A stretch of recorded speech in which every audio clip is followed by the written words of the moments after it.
Ta salade te fait prendre du poids puis tu t'en rends même pas compte. J'accompagne les femmes à perdre entre 15 et 45 livres depuis 2 ans en créant un mode de vie durable, en arrêtant de jouer au yo-yo, mais en préservant aussi leur santé mentale dans tout ça. Depuis longtemps, tu te fais dire mange plus de pain, mange plus de pâtes, mange plus de patates, mange plus de riz, coupe un peu partout les glucides et tu vas perdre du poids. Mais au final, que ce soit de la salade, que ce soit une poutine, si tu manges plus que qu'est-ce que tu dépenses, tu vas prendre du poids ou tu vas stagner. Dans le fond, il n'y a aucun aliment interdit, c'est la quantité qui va faire le poison. Une livre, c'est 3500 calories. Fait que si dans ta semaine, tu es en déficit calorique de 500 calories par jour, tu vas perdre une livre par semaine. Fait que l'idée, c'est d'être en déficit, donc de rentrer moins de calories que qu'est-ce qui va en sortir, soit en bougeant plus, soit en mangeant des bons aliments qui vont venir te remplir puis augmenter ton sentiment de satiété.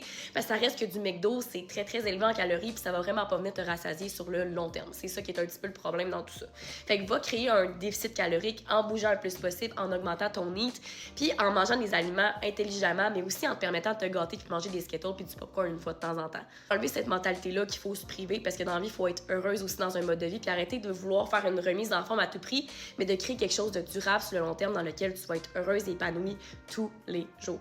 Écris-moi déficit en commentaire si tu aimerais savoir ton déficit calorique pour perdre du poids de manière durable et intelligemment, puis ça va me faire plaisir de t'aider avec ça. Sur ce, je te laisse réfléchir là-dessus.